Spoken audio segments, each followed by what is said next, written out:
Hey guys, tonight's story comes with a warning. We're stepping into the brutal world of foot binding in ancient China, a practice as horrifying as it was enduring.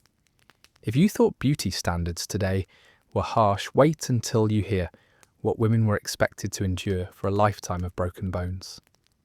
Tonight you're discovering the agonizing reality behind those tiny lotus feet that defined feminine beauty for generations. So before you get comfortable, take a moment to like the video and subscribe, but only if you genuinely enjoy what I do here. And let me know in the comments where you're tuning in from and what time it is for you. It's always fascinating to see who's joining us from around the world. Now dim the lights, maybe turn on a fan for that soft background hum, and let's ease into tonight's journey together. You're 5 years old, maybe 6 if you're lucky, living in China sometime between the 10th and 20th centuries. It's autumn, the traditional season for beginning foot binding, when the weather is cool enough to reduce infection risk, but warm enough that you won't completely lose feeling in your feet. Your mother approaches with strips of silk or cotton cloth, her face set in that particular expression of maternal love, mixed with grim determination. She's about to break your feet on purpose, and she's doing it because she loves you. This is the beginning of foot binding, or chanzu, literally wrapped feet, and you're about to discover what 1,000 years of beauty standards can do to the human body. Your mother sits you down, perhaps offers you a piece of candy, or tells you a story to distract you, but nothing can really prepare you for what's coming next. She's going to fold your 4 smaller toes under your foot, bend them back against your sole, and then wrap your entire foot so tightly that the bones will break and reshape themselves into a 3-inch crescent moon. The process starts deceptively gently. Your mother washes your feet first, probably the last time they'll be truly clean for months. She massages them, perhaps applying alum or other astringents to toughen the skin. Then she begins the folding. Your toes, every toe except the big one, get pressed down and under, forced into an impossible position that immediately sends lightning bolts of pain up your legs. But this is just the beginning. Next comes the binding cloth wrapped around your foot with the methodical precision of someone who's done this before, probably to herself decades ago. The cloth goes under your sole, over your instep, around your heel, and back again, each pass tighter than the last. The pressure is immediate and overwhelming. Imagine someone putting your foot in a vice and slowly, steadily turning the handle. Your foot is being compressed into a shape that nature never intended, and your body is screaming in protest. The binding continues up past your ankle, creating a seamless white cocoon from your toes to mid-calf. When your mother finishes, you can't move your toes, you can't flex your foot. You can barely feel anything except a deep, throbbing ache that seems to pulse with your heartbeat. Congratulations, you've just taken your first step toward becoming a lady. But we're not done yet. Your mother takes a needle and thread and actually sews the binding cloth shut, sealing your feet inside their new prison. The stitching ensures you can't loosen the wrappings, can't give your feet even a moment's relief. You're committed now, locked into a process that will take years to complete and will leave you permanently disabled. The first night is the worst. You lie in bed, your feet elevated on pillows, waves of pain washing over you in regular intervals. It's not just discomfort, it's the specific agony of bones under pressure, of flesh being compressed beyond its limits, of a body part being systematically destroyed. Your nervous system is firing distress signals constantly, but there's nothing you can do. The bindings stay on. Sleep comes in fragments between pain waves. You drift off from exhaustion, then wake up when you unconsciously try to move your feet and feel the binding cloth cutting into your skin. The pain is so intense that you might vomit. You might develop a fever. Your mother checks on you regularly, offering small sips of water and words of encouragement. She tells you you're being brave, that you're becoming beautiful, that this suffering will make you worthy of a good marriage. She doesn't mention that your feet will never be normal again. Now that you've survived the first binding, you're discovering that this isn't a one-time ordeal. It's a daily routine that will dominate your life for years to come. Every few days, your mother unwraps your feet, and the sight that greets you is something from a medical horror story. Your toes are blue-black, swollen to twice their normal size, and bent at angles that make your stomach turn. The skin is broken in several places, weeping a mixture of blood and pus that has soaked through the binding cloth. The smell is biblical. Without proper circulation, your feet have become breeding grounds for bacteria. The tissue is breaking down, literally rotting while still attached to your body. Some of your toenails have fallen off entirely. Others are growing into the flesh, creating angry red infections that throb with every heartbeat. Your feet look like they belong to a corpse, and in some ways they do. Parts of them are already dead. Your mother examines this destruction with the clinical detachment of a surgeon. She's looking for signs of serious infection, checking to see if any bones have shifted out of position, assessing whether the binding is tight enough to continue the reshaping process. She cleans the wounds with water that might as well be liquid fire, scraping away dead tissue and applying herbs or medicines that offer little relief. The pain is so intense that you bite down on a piece of cloth to keep from screaming. But the worst part isn't the cleaning, it's the re-wrapping. Your mother takes fresh binding cloth and begins the process again, pulling even tighter than before. Your feet have swollen from the trauma, but the new bindings must be smaller than the old ones to continue the compression. She wraps with the methodical precision of a craftsperson, each pass of the cloth calculated to maximize pressure on specific bones. The goal is to break down the arch of your foot, to force the toes to curl under permanently, to create that prized 3-inch golden lotus shape that will define your worth as a woman. The rewrapping is agony beyond description. Your feet are already damaged, already screaming in pain, and now they're being compressed even further. The binding cloth cuts into broken skin, applies pressure to fractured bones, and reduces circulation to tissue that's already dying. You might pass out from the pain. You might vomit. You might beg your mother to stop. She won't. She can't. In her mind, stopping would condemn you to a life of poverty and shame. Between bindings, you're learning to walk again. Every step is a carefully calculated risk. You can't put your full weight on your feet. The bones are too damaged, the structure too compromised. Instead, you develop a peculiar gait, stepping primarily on your heels and the sides of your feet, using furniture and walls for support. The famous lotus walk, that tiny mincing step that men found so attractive, isn't a choice. It's the only way you can move without collapsing. Your world shrinks to the size of your house, then to the size of your room. Extended walking is impossible. Running is out of the question. Even standing for long periods becomes a test of endurance. Your feet, which should be carrying you through life, have become anchors that keep you tethered to whatever chair or bed you can find. The binding cloth has become a prison, and your feet are both the prisoners and the guards. The process continues for months, sometimes years. Your bones slowly break down and reform in their new configuration. Your muscles atrophy from lack of use. Your tendons shorten and tighten. Your feet are being systematically destroyed and rebuilt according to an aesthetic ideal that prioritizes appearance over function. You're becoming a living sculpture, carved from flesh and bone instead of marble. You're now deep into the foot binding process, and your feet are undergoing a transformation that would make an orthopedic surgeon weep. The intricate architecture of the human foot, 26 bones, 33 joints, more than 100 muscles and tendons, is being systematically demolished and rebuilt according to a blueprint that defies every principle of anatomy and biomechanics.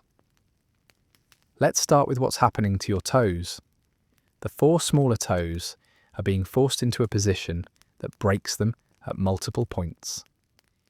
The constant pressure from the binding cloth fractures the bones, but instead of healing in their natural position, they're healing while folded completely under your foot. Your toes are essentially being amputated without actually being removed. They're still attached, still technically part of your foot, but they're no longer functional.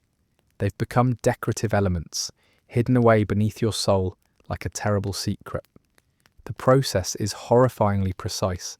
The binding cloth creates different pressure zones across your foot, applying maximum force to specific bones that need to break, while supporting others that need to bend.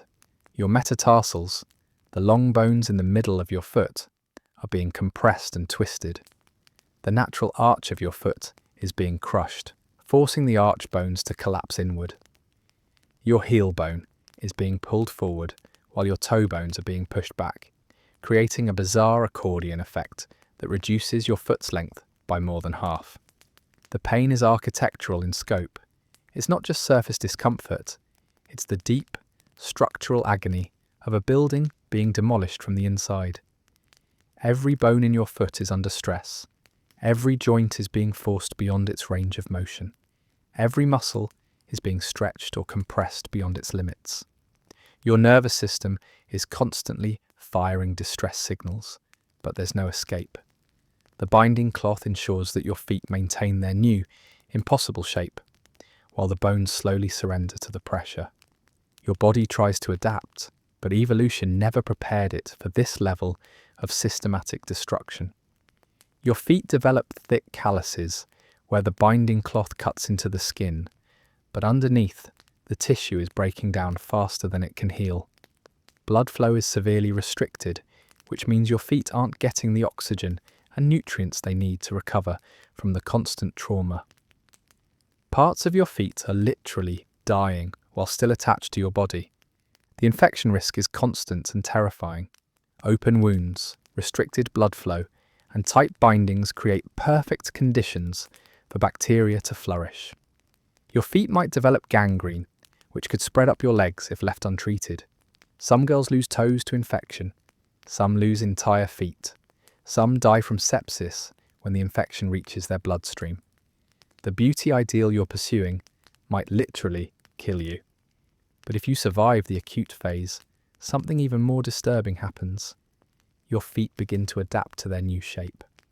The bones, now thoroughly broken and repositioned, start to heal in their compressed configuration.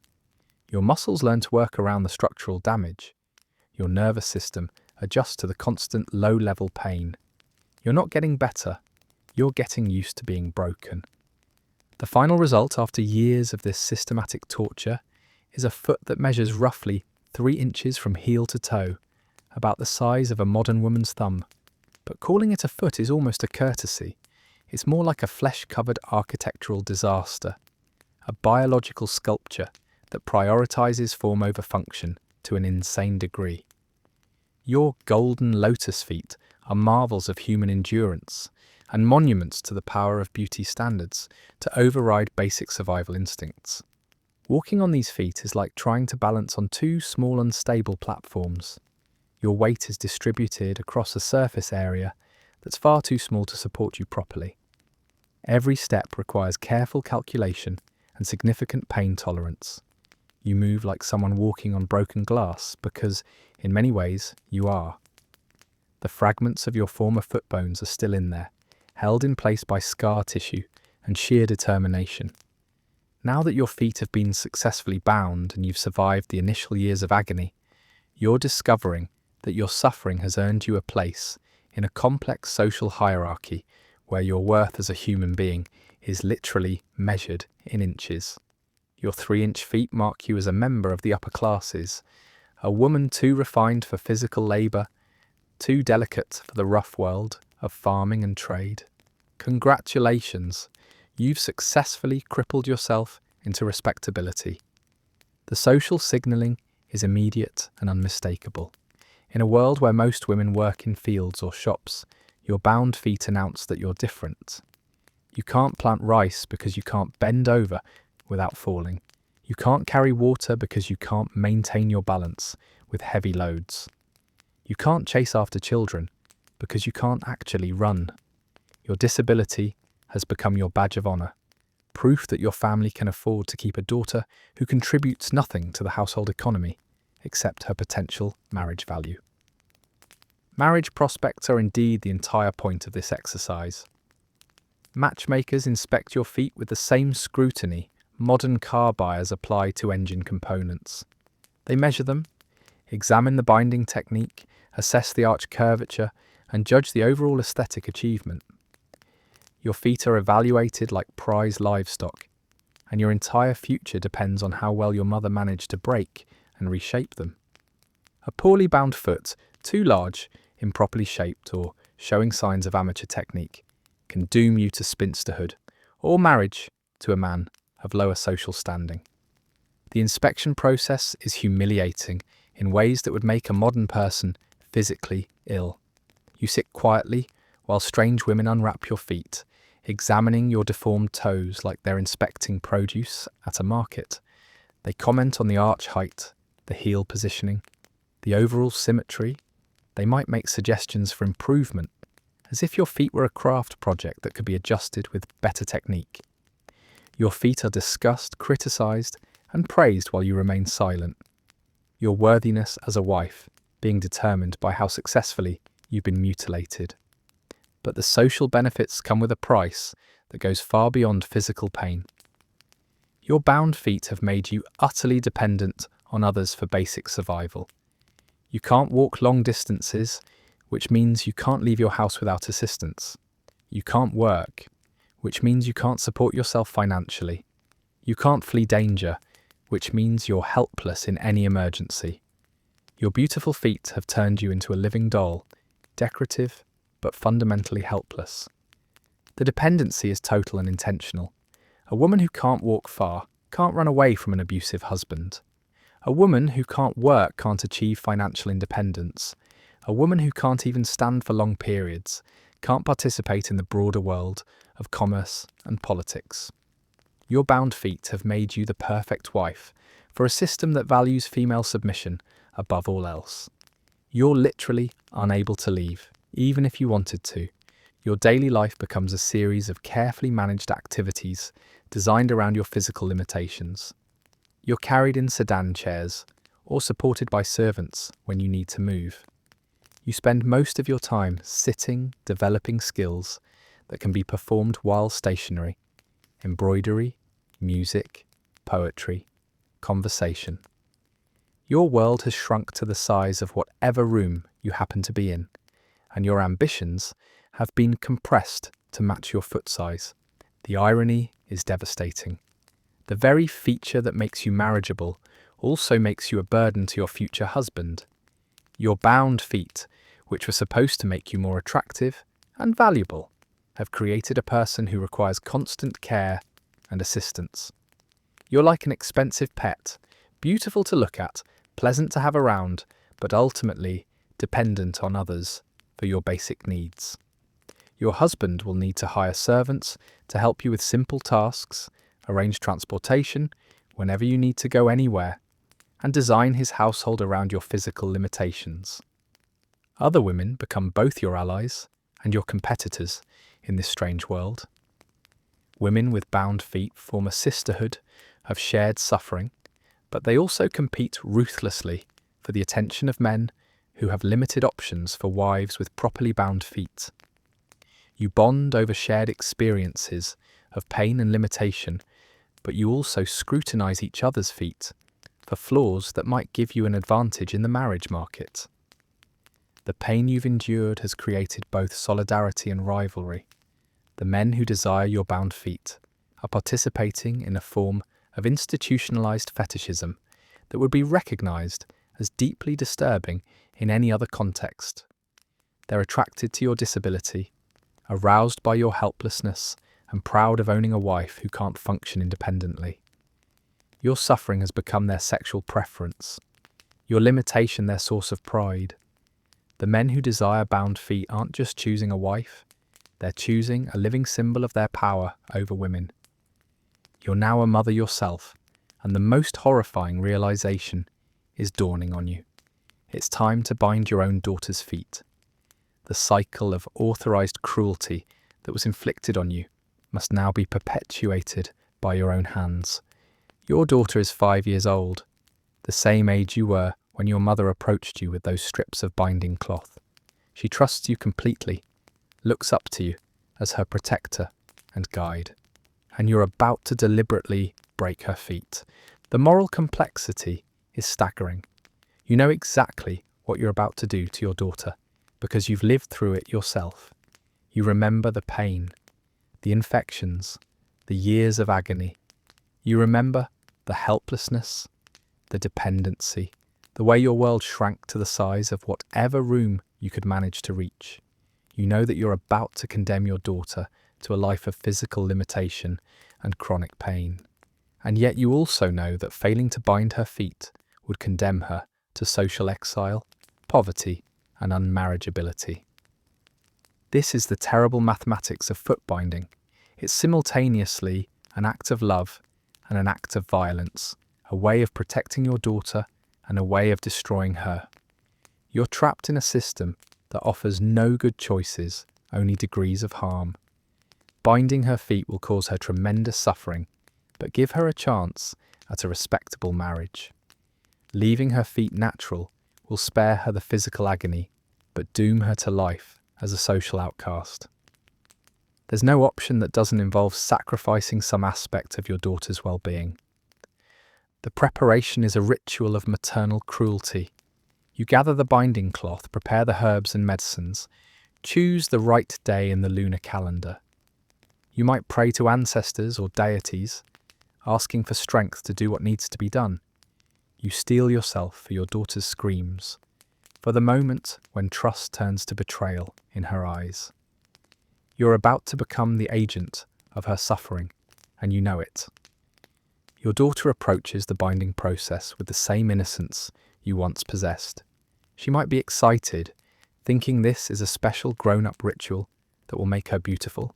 She might resist, sensing somehow that this is going to hurt. Either way, her reaction doesn't matter. The binding will proceed regardless of her consent or cooperation. She's 5 years old, and she has no agency in what happens to her body. The first binding is a masterclass in compartmentalization. You have to separate your identity as a loving mother from your actions as a footbinder. You have to ignore your daughter's pain while methodically causing more of it. You have to maintain your composure while she screams and begs you to stop. You have to convince yourself that this cruelty is kindness, that this harm is help, that this torture is love. The sound of your daughter's bones breaking is something you'll never forget. It's a small sound, almost insignificant, a tiny crack or pop that might be mistaken for knuckles cracking. But you know what it means. You've just deliberately fractured your child's bones, and you'll need to continue applying pressure to ensure they heal in their new, unnatural position. The sound is the moment your daughter's childhood ends, and her life as a bound woman begins. Your daughter's trust in you becomes complicated after the first binding. She still loves you, still depends on you, but there's a new wariness in her eyes.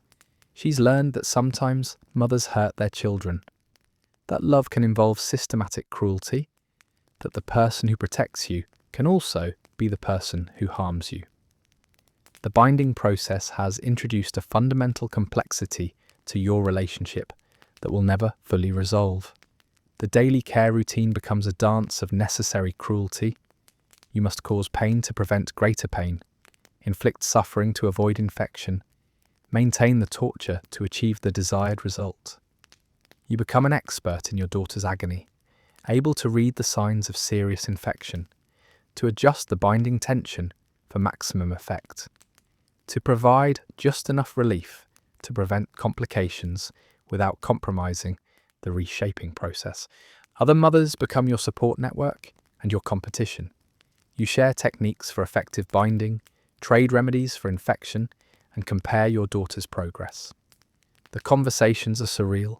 Groups of women discussing the best methods for breaking children's bones, sharing tips for maintaining proper compression, and celebrating successful foot deformation.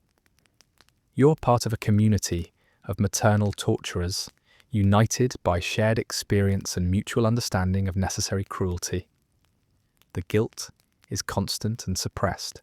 You know you're hurting your daughter, but you also know that every other mother in your social circle is doing the same thing. You've normalized the abnormal, rationalized the irrational, and justified the unjustifiable. The practice has become so embedded in your culture that questioning it feels like questioning the nature of motherhood itself. Your daughter's personality changes as the binding progresses. The active, energetic child becomes quiet and careful. Her world shrinks as her mobility decreases. She develops the particular patience of chronic pain sufferers, the resignation of someone who has learned that suffering is inescapable. She's becoming the kind of woman your society wants her to be, passive, dependent, and decorative. The binding is reshaping more than her feet. It's reshaping her entire identity. Now that you've successfully bound your daughter's feet and lived through your own binding, you're beginning to understand the complex economics that drive this practice. Foot binding isn't just a beauty ritual, it's an economic system that turns female disability into social currency, transforms physical suffering into market value, and creates artificial scarcity in the marriage market through systematic mutilation. The economic calculations are brutal in their precision. A family with bound daughters is advertising their wealth and status. They can afford to keep female children who contribute nothing to the household economy. Your bound feet are a luxury item, like owning a thoroughbred horse or a collection of fine art. You're beautiful, expensive, and completely impractical. Your family has invested years of care, medical attention, and lost labour in creating you, and now they're hoping to recoup that investment through an advantageous marriage. The marriage market operates on principles that would make a modern economist weep. Your value as a bride is inversely proportional to your functionality as a human being. The more disabled you are, the more desirable you become. The less you can contribute to a household's productivity, the higher your status as a wife. It's a system that rewards dysfunction and punishes capability, that turns physical limitation into social elevation. Your bound feet have made you unemployable in any meaningful sense, but they've also made you unmarriageable in the traditional sense. You can't work in fields, shops, or markets. You can't perform the physical labour that most women contribute to their family's survival. You can't even manage basic household tasks without assistance. Your economic value is entirely speculative, based on your potential as a wife and mother, not on anything you can actually do. The dowry negotiations become exercises in bizarre mathematics. Your family must pay more to marry you off because you'll be a financial burden to your husband. Your bound feet, which were supposed to increase your value, have actually increased your cost. Your husband will need to hire servants to help you with basic tasks, arrange transportation for any travel, and design his household around your physical limitations. Your beautiful feet have made you an expensive liability. The regional variations in foot binding reveal the economic pressures driving the practice. In areas where women's labour is essential for survival, farming communities, fishing villages, trading centres, foot binding is less common or less severe. Where women can afford to be ornamental, the binding is more extreme.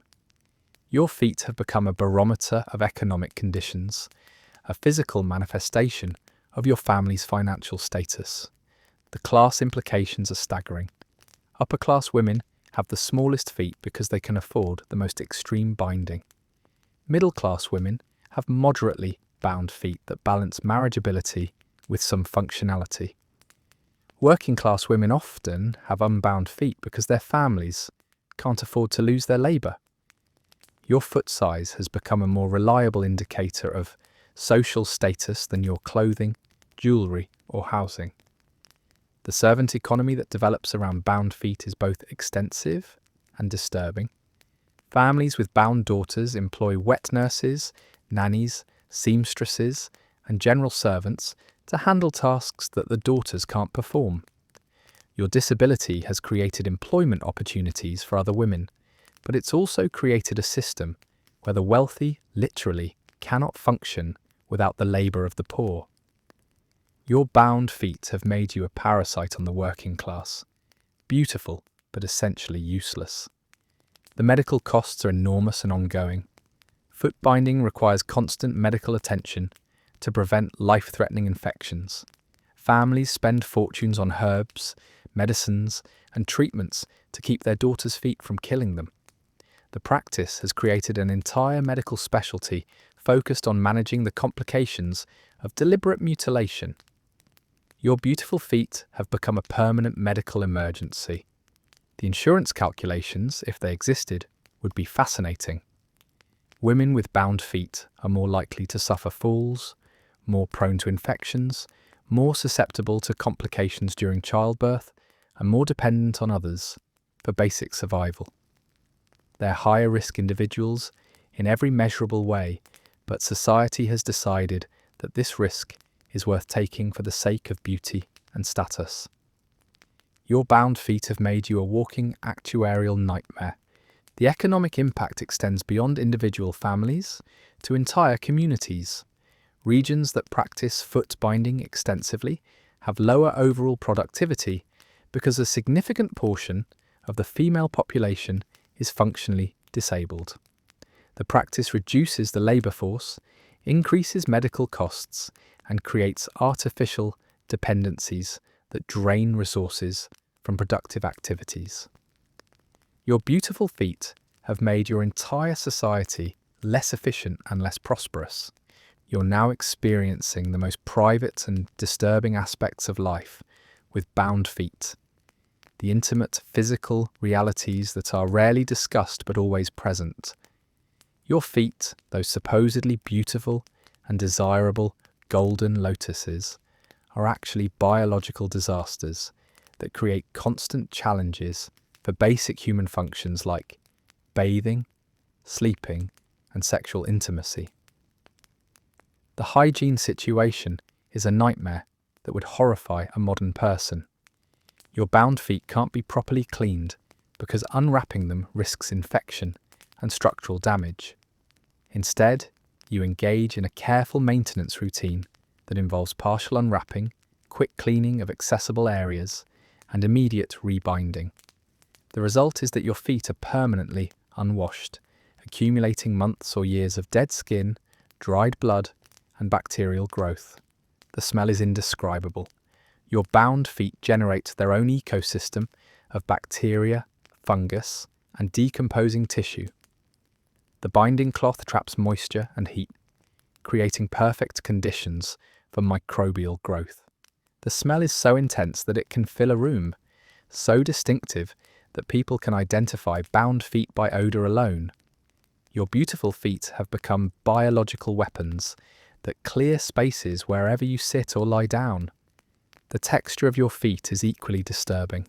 The constant pressure and restricted circulation have created areas of permanently dead tissue. Your feet feel like leather in some places, like raw meat in others. The skin is thick and calloused where the binding cloth cuts in, but soft and vulnerable where circulation is completely cut off. Touching your feet is like touching a corpse that's still somehow alive. Sleep becomes a constant challenge because your feet hurt continuously.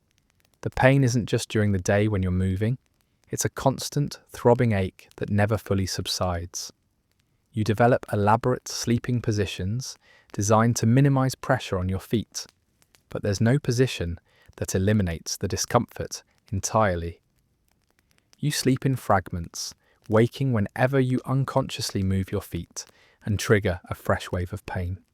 The sexual implications are complex and disturbing. Your bound feet are considered intensely erotic by men, but they're also sources of constant pain and infection. Your husband might be aroused by your feet, but touching them causes you agony. The very feature that makes you sexually desirable also makes sexual intimacy more difficult and painful. Your beauty has become a source of suffering that extends into your most private moments. Menstruation creates additional complications because your mobility is already severely limited. You can't quickly reach bathing facilities, can't easily change position when cramping, and can't engage in the physical activity that might provide relief. Your bound feet have made a natural biological process more difficult and uncomfortable. The monthly cycle becomes another reminder of your physical limitations. Pregnancy is terrifying when you have bound feet. Your balance is already compromised, and the additional weight and changed center of gravity from pregnancy make falls more likely and more dangerous. You can't easily reach medical help if complications arise. Your bound feet have made childbearing, already dangerous in pre-modern times, even more risky. Many women with bound feet die in childbirth from complications that could have been prevented with better mobility. The toilet situation is degrading and dangerous. You can't easily squat or position yourself over traditional toilet facilities. You require assistance for basic elimination, which means your most private bodily functions become public concerns. Your bound feet have robbed you of the dignity of managing your own bathroom needs. Someone else must always be present to help you with something every human being should be able to do alone. Eating becomes complicated because you can't easily reach food preparation areas or dining facilities. You're dependent on others to bring you meals, to help you reach tables, to assist with basic food consumption. Your bound feet have made you like a child who needs constant help with basic life functions. The independence that comes with being able to feed yourself has been sacrificed for the sake of beauty. The psychological impact of these intimate limitations is profound. Your sense of self-worth becomes tied to your ability to endure suffering, to maintain composure despite constant pain, to present a beautiful exterior while your body is literally falling apart. You develop a dissociation between your public persona and your private physical reality. You become an expert at hiding agony, at smiling through suffering, at maintaining dignity while your body betrays you. Your relationship with your own body becomes deeply complicated. You're supposed to be proud of your feet, to display them as symbols of your refinement and beauty. But your feet are also sources of constant pain, infection, and limitation. You love what they represent but hate what they feel like. Your feet have become symbols of everything that's wrong with your life, disguised as everything that's right about it. You're now living with the long-term medical consequences of foot binding, and the reality is that you're essentially a walking medical emergency with complications that would challenge even modern healthcare. Your feet aren't just small and painful, they're complex biological disasters that create cascading health problems throughout your entire body. The bone structure of your feet is an orthopedic nightmare. The 26 bones that should form a stable, flexible platform for walking have been systematically broken and fused into a rigid, unstable structure that bears no resemblance to human anatomy. Your toe bones are layered under your sole like broken pottery shards. Your arch bones have collapsed into a compressed mass. Your heel bone has been pulled forward and twisted into an unnatural position. What remains is less a foot than a biological sculpture held together by scar tissue and sheer stubbornness. The circulation problems are constant and life-threatening. The tight binding has permanently damaged your blood vessels, creating areas of your feet that receive little or no blood flow. Without adequate circulation, your tissue can't heal from injury, can't fight infection, and can't maintain normal function. Parts of your feet are essentially dead while still attached to your body, creating perfect conditions for gangrene and systemic infection. The nerve damage is extensive and permanent. The pressure from binding has crushed nerves, creating areas of complete numbness, alternating with regions of hypersensitivity. You might not be able to feel injuries to parts of your feet, while other areas send constant pain signals to your brain. Your nervous system has been scrambled by the binding process, leaving you with a confused mix of numbness and agony that never fully resolves. The infection risk is constant and terrifying. Your feet are open wounds that never fully heal, covered by binding cloth that traps bacteria and moisture. You develop chronic infections that resist treatment, abscesses that drain continuously, and areas of tissue death that spread slowly through your feet. The smell of infection becomes your constant companion, a reminder that your feet are slowly decomposing while still attached to your body. The impact on your spine and posture is devastating. Your bound feet have changed your center of gravity, forcing your spine into an unnatural curve to maintain balance. You develop chronic back pain, neck strain, and hip problems from constantly compensating for your altered gait. Your entire skeletal system is under stress from trying to adapt to walking on feet that were never designed to support human weight. The muscle atrophy is comprehensive. Your calf muscles have shrunk from disuse, your leg muscles have weakened from lack of normal walking, and your core muscles have adapted to your altered posture. You're losing muscle mass and strength throughout your body because your bound feet have made normal physical activity impossible. Your entire musculoskeletal system is slowly wasting away. The respiratory problems are subtle but serious. Your altered posture compresses your lungs, reducing their capacity and making breathing more difficult. You can't engage in the physical activity that would maintain cardiovascular health. Your bound feet have made you literally short of breath, contributing to a general decline in physical fitness that affects every system in your body. The digestive issues are often overlooked but significant. Your inability to move normally affects your digestion, contributing to constipation and other gastrointestinal problems. You can't easily reach toilet facilities, which creates additional complications. Your bound feet have made basic biological functions more difficult and less efficient. The mental health impact is profound and largely ignored. Living with constant pain, permanent disability, and complete dependency takes a psychological toll that compounds over time. You develop the particular depression of chronic pain sufferers, the anxiety of someone who can't escape danger, and the learned helplessness of someone who has been systematically disabled. Your bound feet have damaged your mind as well as your body. The reproductive complications are serious and often fatal. Your altered posture and compressed abdomen make pregnancy more difficult and dangerous. Your inability to move quickly or seek help during labour complications increases maternal mortality.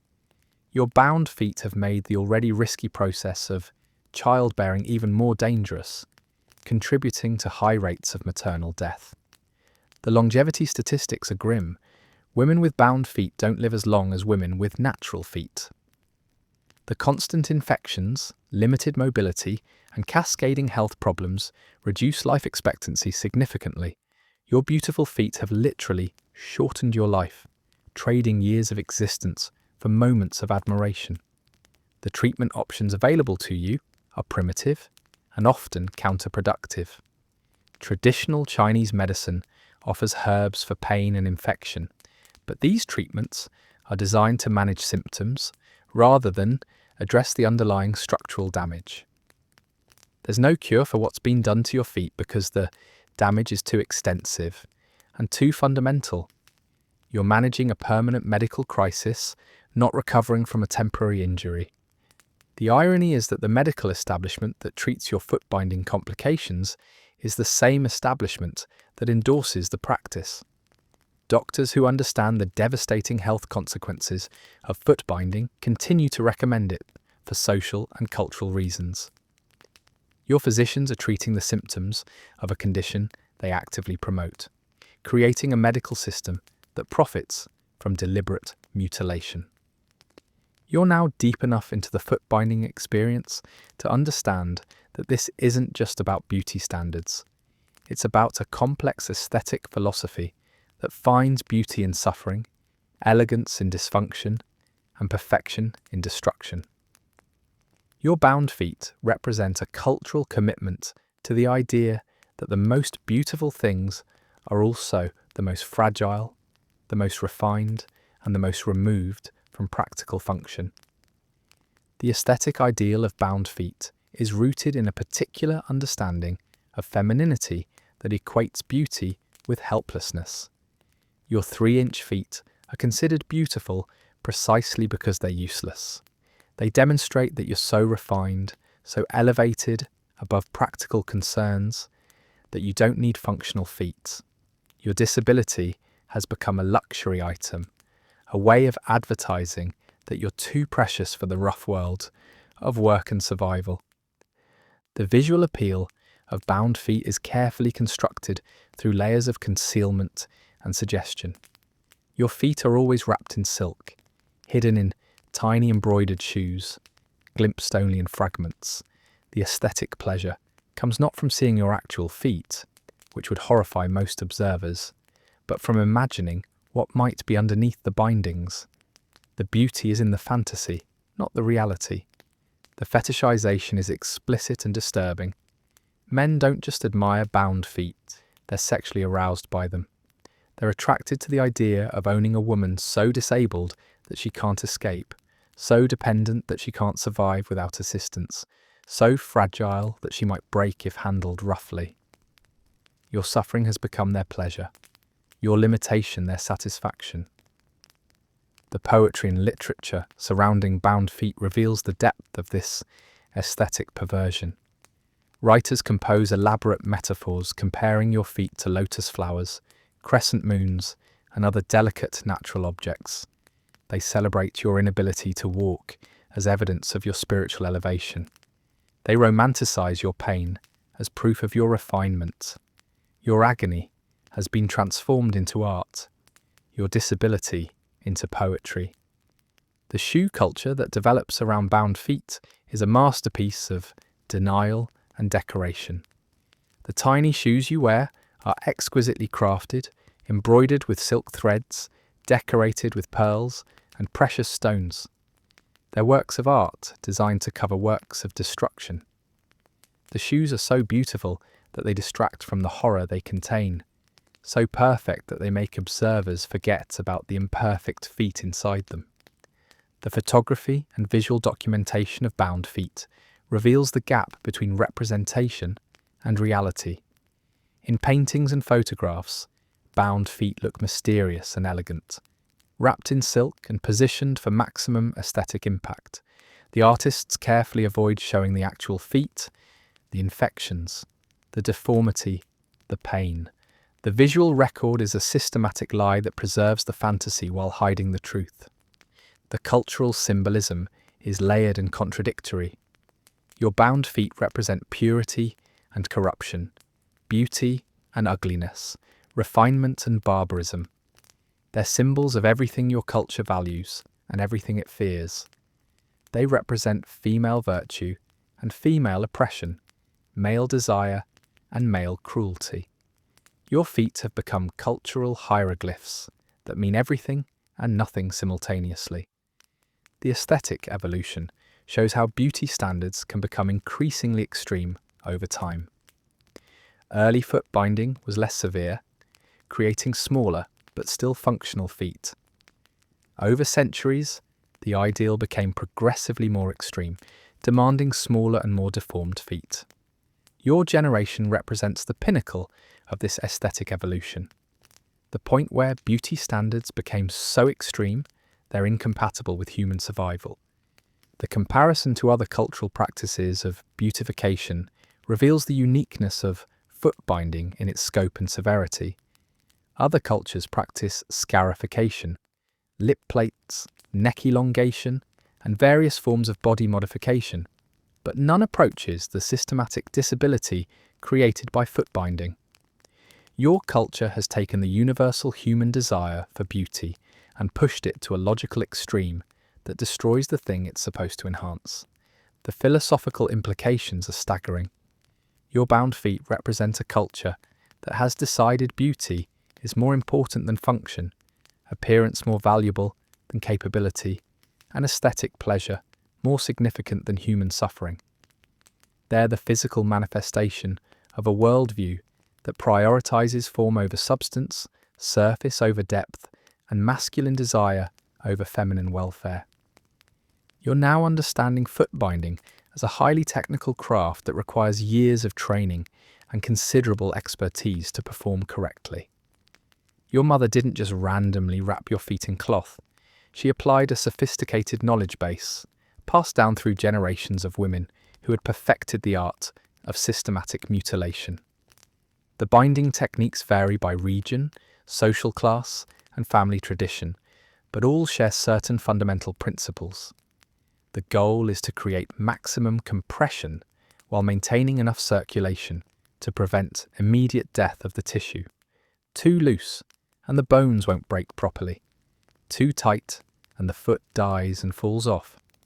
The technique requires finding the precise pressure point between effective mutilation and fatal damage. The cloth selection is crucial to the process. Different materials create different effects. Silk is preferred for its strength and smoothness, cotton for its breathability, linen for its durability. The width of the binding cloth affects the pressure distribution. The length determines how many passes can be made around the foot. Even the weave of the fabric matters, as looser weaves stretch under pressure, while tighter weaves maintain consistent compression. The wrapping pattern is a complex geometric exercise that would challenge a mathematician. The cloth must be wound in a specific sequence that applies pressure to precise points, while avoiding critical blood vessels and nerve clusters. The binding starts at the toes, wraps under the sole, around the heel, over the instep, and back again in a pattern that creates maximum compression at the arch while maintaining structural integrity at the ankle. The timing of binding changes is critical and requires expert judgment. Rewrap too frequently, and you risk infection from constantly disturbing the wounds. Wait too long, and the binding becomes ineffective as swelling subsides and bones begin healing in their current position. The optimal schedule varies based on the individual child's healing rate, pain tolerance, and infection risk. The diagnostic skills required are extensive. A skilled foot binder can assess the progress of bone breaking by feeling the foot through the binding cloth. She can detect early signs of dangerous infection by smell alone. She can adjust binding pressure based on subtle changes in the child's gait and pain responses.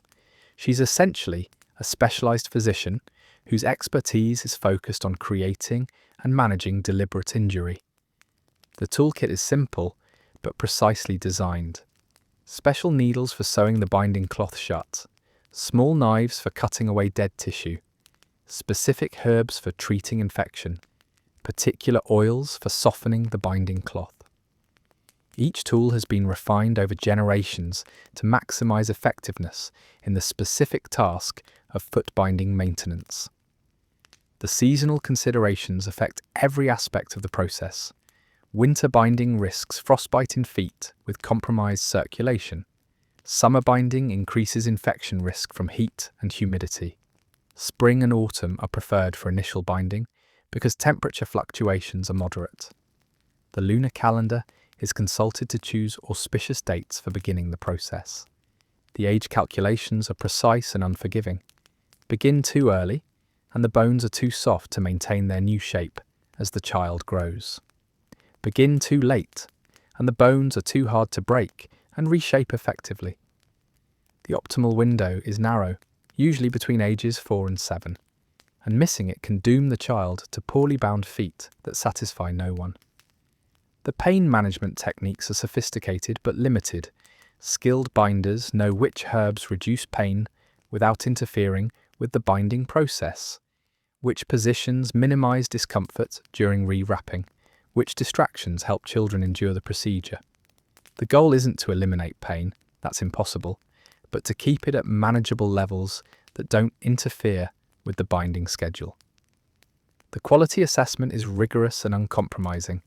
Expert binders can predict the final outcome based on early progress indicators. They measure arch collapse, assess toe positioning, evaluate overall foot shape development. They make adjustments to binding technique based on how individual feet respond to pressure. They're artists working in flesh and bone instead of paint and canvas. The training process for foot binders is extensive and hands-on. Young women learn by assisting experienced binders, gradually taking on more responsibility as their skills develop. They practice on dolls before working on real children. They study the anatomy of successfully bound feet to understand the ideal outcome.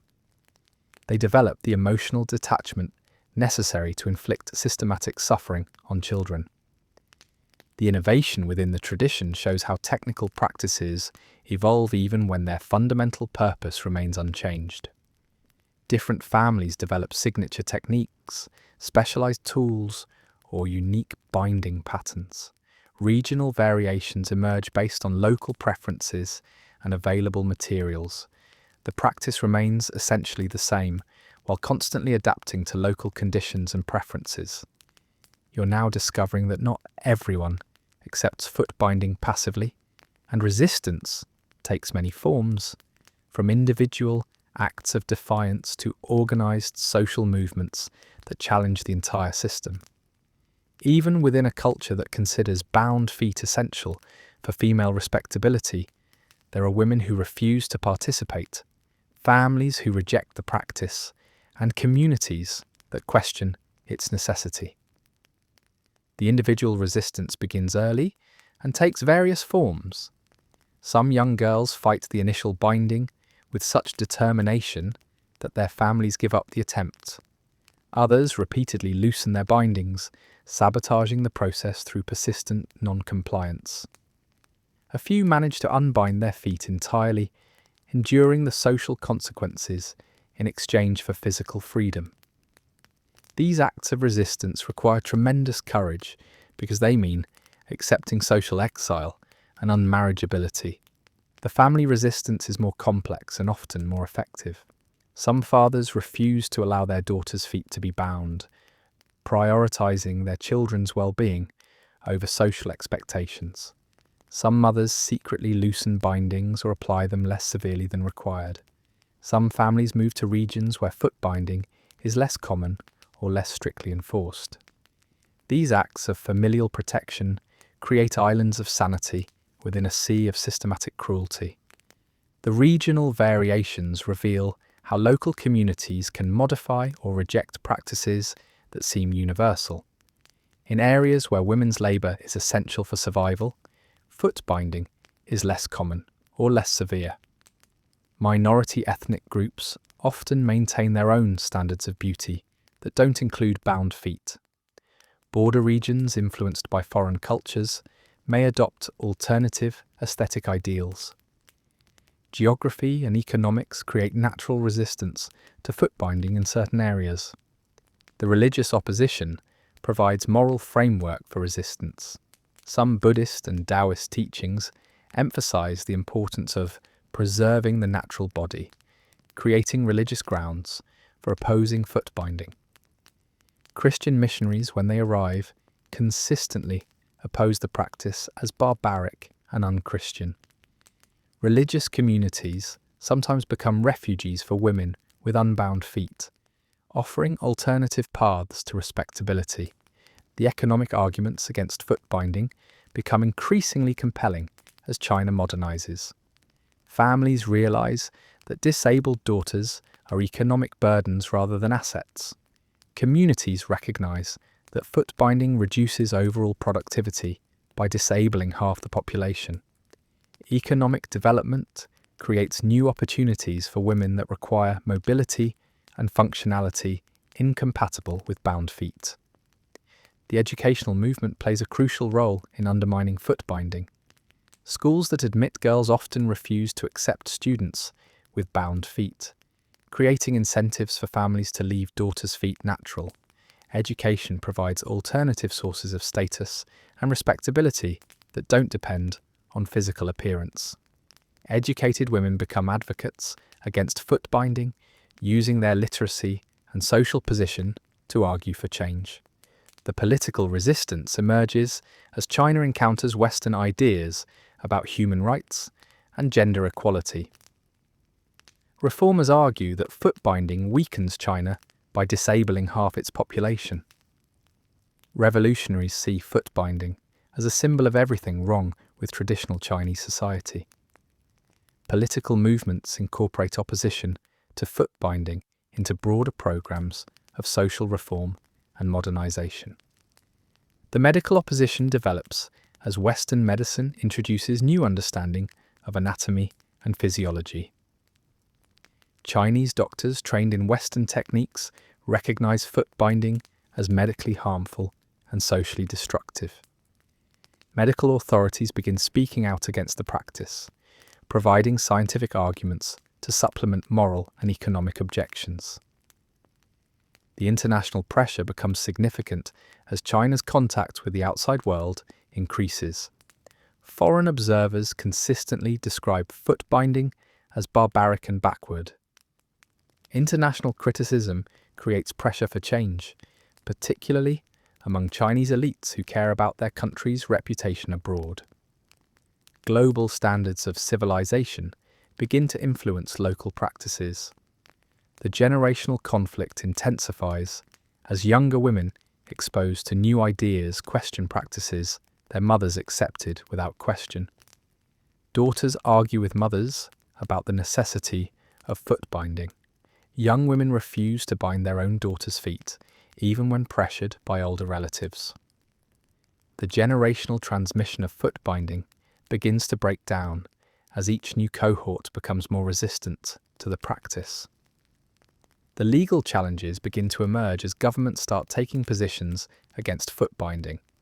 Local officials may refuse to register marriages involving women with bound feet.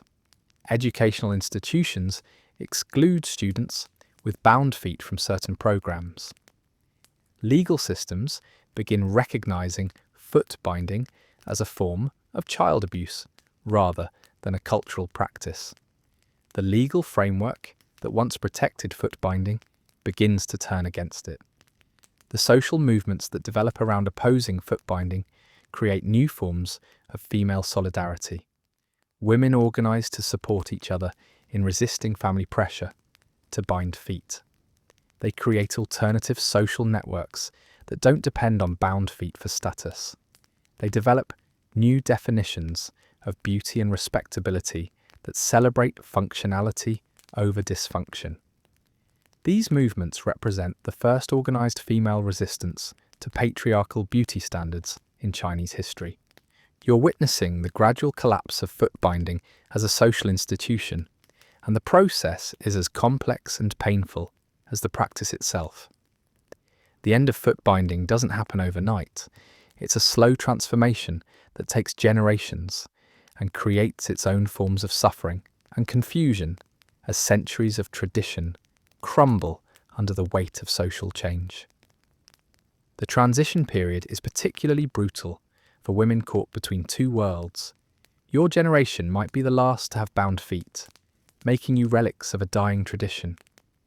Your daughter's feet are unbound, making them representatives of a new world you don't fully understand. The generational divide isn't just about different beauty standards. It's about completely different ways of understanding what it means to be a woman. The social confusion is enormous as established hierarchies based on foot size begin to collapse. Women who suffered through foot binding to achieve social status discover that their suffering was pointless.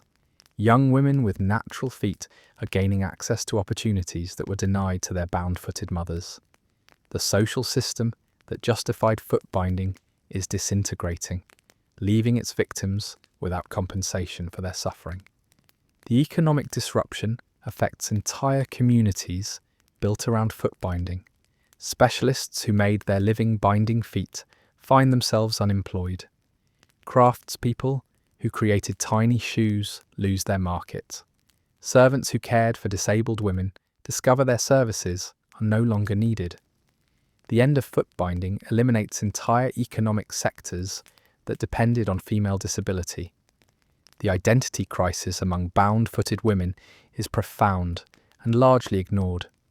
Your entire sense of self was built around having bound feet. Your beauty, your status, your marriageability, your worth as a woman.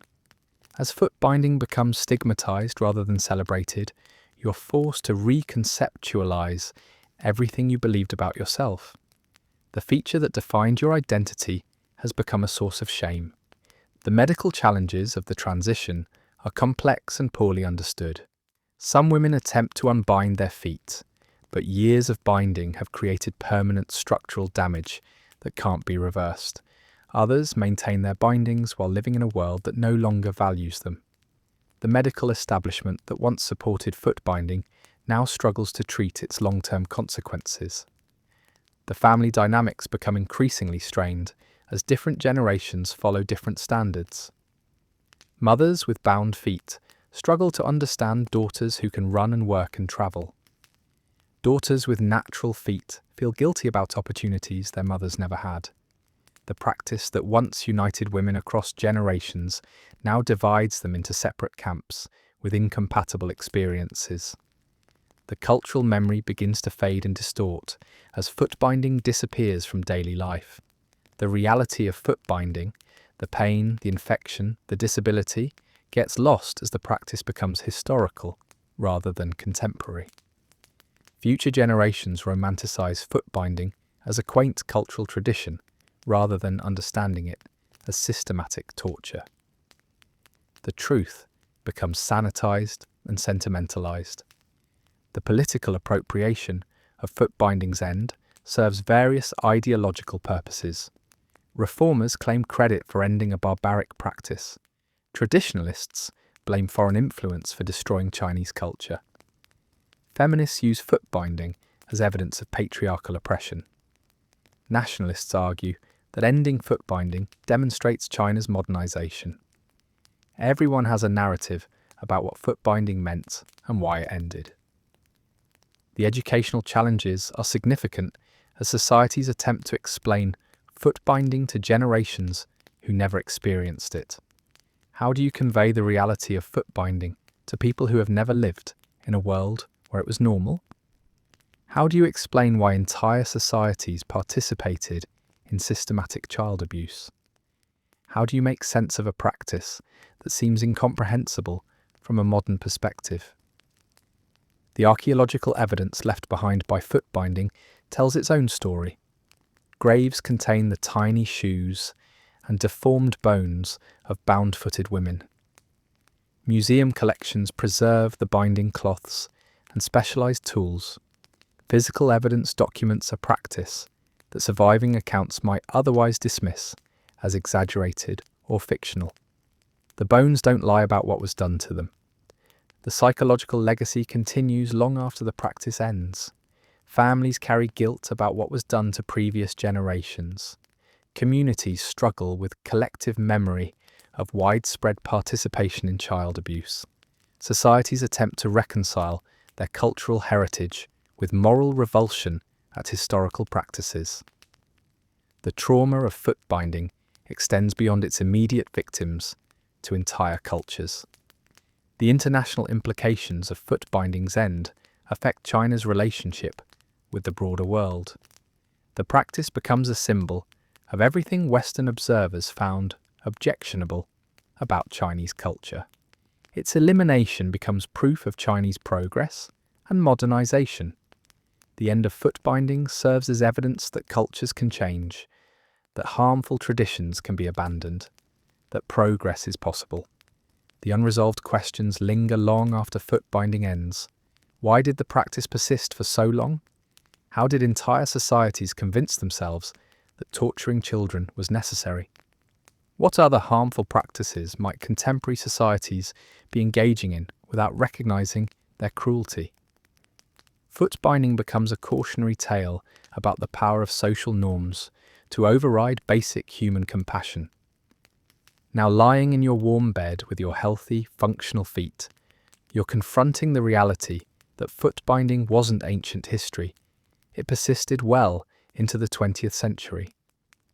Women who survived foot binding lived to see the moon landing. The last traditional foot binding practitioners died within living memory. This wasn't a medieval practice that disappeared with the Renaissance. It was a modern horror that continued alongside automobiles, electricity, and international human rights declarations. The timeline is staggering when you really consider it. Foot binding was still being practiced when the United Nations was founded, when the Universal Declaration of Human Rights was signed, when the modern concept of children's rights was being developed, while the Western world was horrifying itself with the revelations of the Holocaust and resolving never again. Chinese families were still systematically breaking their daughters' bones in the name of beauty.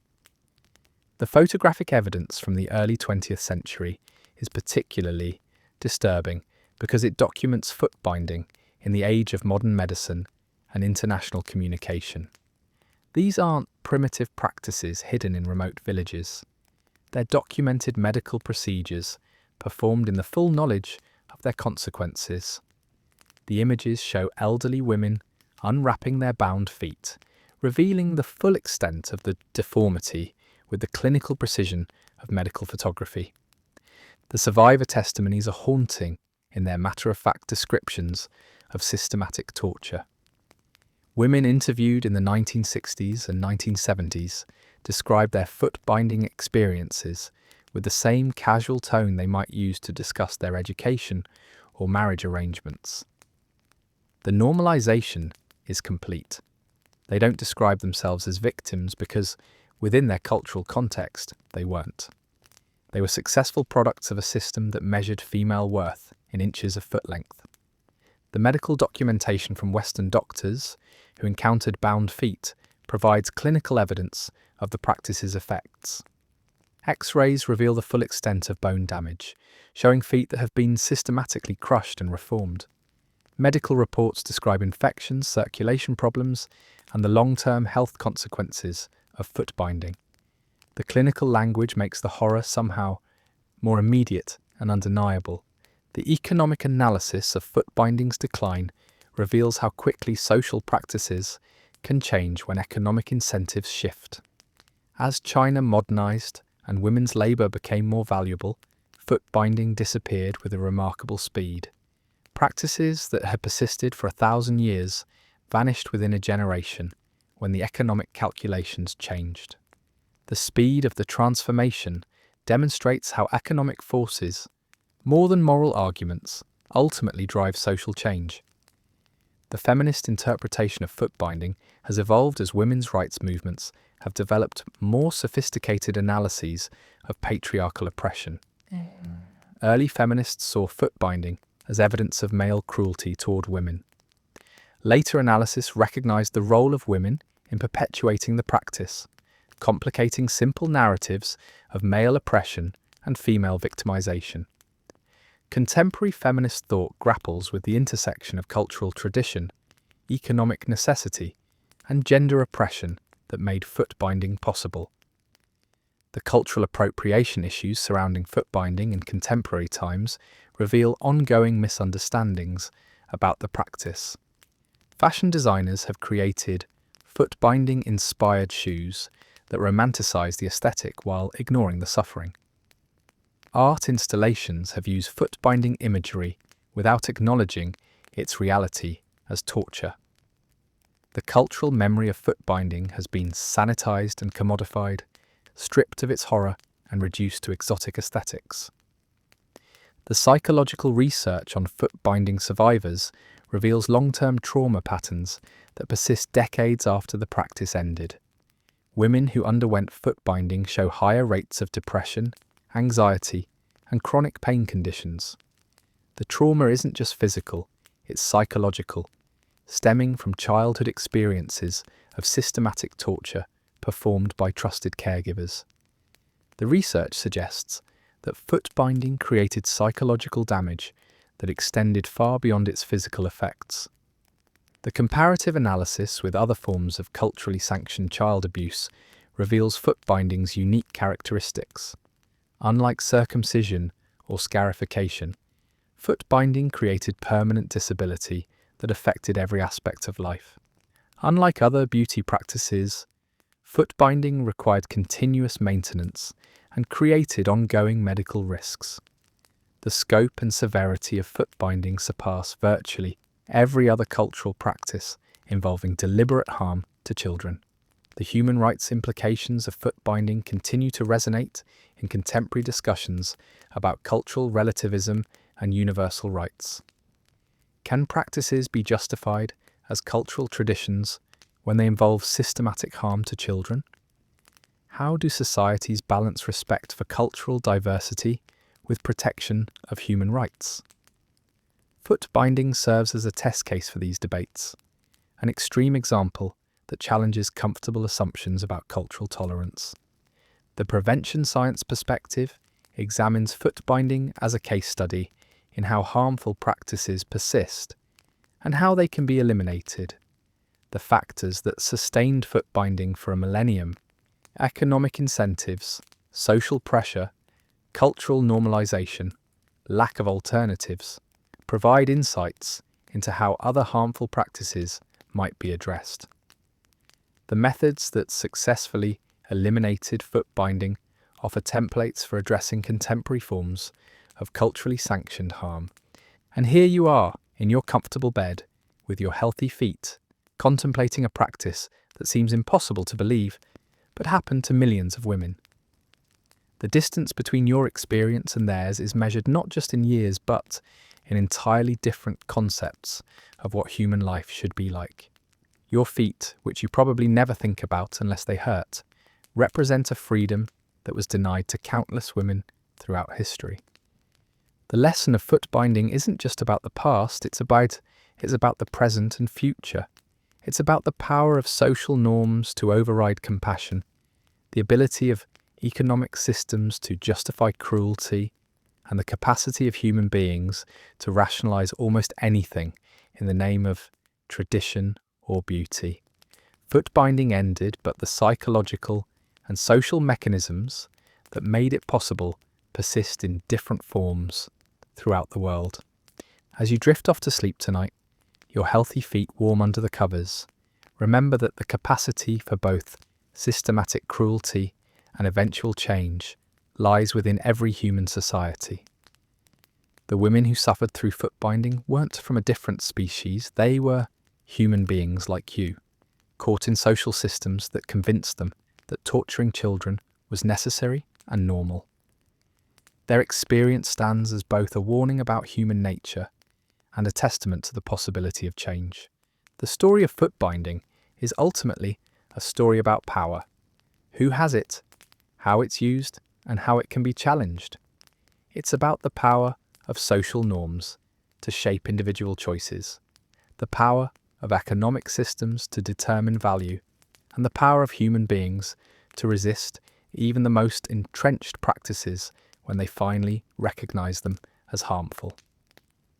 In the end, foot binding teaches us that no practice, no matter how deeply embedded in culture or tradition, is immune to change when enough people decide that the cost has become too high. Sleep well, with your unbroken feet and your unbound future. The women who came before you paid a price for beauty that you'll never have to pay, and their suffering helped create a world where yours never has to be repeated. Their pain wasn't pointless if it leads to a future where no child ever again has their bones broken in the name of love.